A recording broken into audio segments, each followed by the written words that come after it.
मुझे एक बात बताएं, ये जो ग्रह हैं हमारे सूर्य, चंद्रमा, राहु, केतु जी, ये हमसे क्यों रूठ जाते हैं बार बार? ये ग्रह किसके कारण प्राप्त हुए? नहीं पता, आप बताओ। शरीर से ही ना। जी। शरीर किससे प्राप्त हुआ? माता पिता से। माँ पिता से ना। माँ पिता कौन है? पिता सूर्य, माँ चंद्रमा। अच्छा। सारे ग्रहों की जो शक्ति है वो कहाँ से प्राप्त होती है? सूर्य से। जी। चंद्रमा से। जी।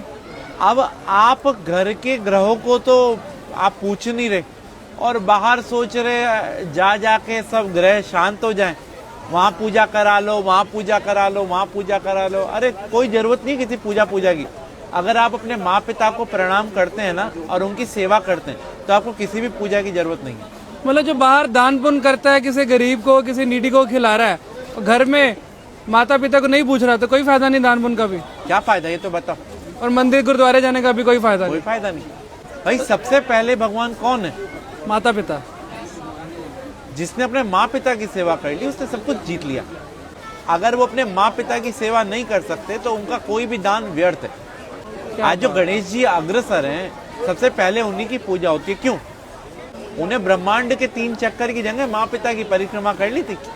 तो हम कैसे खुश कर सकते हैं अगर कोशिश करना चाहे कोई बच्चा? भाई अपने माँ पिता से पूछो उनको कहाँ जाने की इच्छा है। अगर आप कैपेबल हैं तो उनके साथ जाओ, उनको तीर्थ कराओ, उनको अच्छी अच्छी चीजें जो उनको पसंद है वो खिलाओ, उनको उनके पसंद की चीजें ला के दो। पिता तो फिर भी एक बार वो कह देगा बेटा ये नहीं, ये ला दे, ये नहीं। माँ को कुछ नहीं चाहिए, माँ को तो ही चाहिए उसका बेटा उसकी सुन ले। हाँ। तो हम लोग अगर अपने माँ पिता के साथ समय बिताएंगे ना तो उनका अनुभव, और अनुभव से बड़ा कोई भी टीचर नहीं होता। और आज के टाइम में यही विपरीत हो रहे हैं सब। सास ससुर को और बहू को प्यार करते हैं, बेचारी माँ जिसने जन्म दिया उसे जयराम जी की कर देते हैं। जिसके कारण सास ससुर और बीवी मिली है, सब मिले, उसको हम भूल रहे हैं। उसको हम भूल रहे हैं। तो यही हमारे असली कर्म है, बस बाकी सब ढोंग है। हमारा तो कर्म ही सिर्फ अपने माँ पिता की सेवा है, अपने माँ पिता और गुरु। प्रातः काल उठकर रघुराई, माँ पितु गुरु चरण नवाई। भगवान राम भी सुबह उठते ही सबसे पहला काम यही करते थे। माँ पिता की सेवा हर एक मनुष्य ने करी और वो भगवान बना। अरे वाह। और फिर उसको कोई ना तो ग्रह तंग करेंगे और ना ही कोई पितृदोष होगा और उसके पूर्वज भी खुश, सब कुछ खुश। तो राहु केतु फिर तभी आकर परेशान करते हैं। भाई राहु केतु कौन है? बुध, चंद्रमा, सूर्य, शुक्र कौन है? शनि कौन है? हमारे पास रहने वाला एक व्यक्ति राहु है, एक केतु है, एक चंद्रमा, एक सूर्य, एक शनि है। तो हम इन सबको, भाई सबको तो नहीं मना सकते ना, लेकिन जो इनकी एनर्जी का केंद्र है उसको मना लो ना।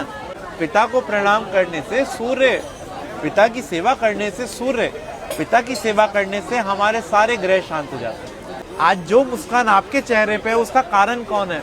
माता पिता ना। तो वही मुस्कान अगर उनके चेहरे पे आ रही है तो, और कारण आप हो, तो वाह। आपकी वाणी सौम्य होगी तो आपका बुध अच्छा है।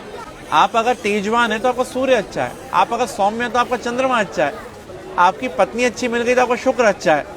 अगर 5-7 गर्लफ्रेंड मिल गई तो और अच्छा है, शादी से पहले बाद में नहीं, फिर बुरा है। क्या बात है पंडित जी, आप जिस प्यार से और जिस इतनी आसानी के साथ समझा देते हैं ना, मतलब जो आज के भटके हुए समाज में आप जिस सही डायरेक्शन में डाल रहे हैं ना, मन खुश हो जाता है यहाँ पर आके।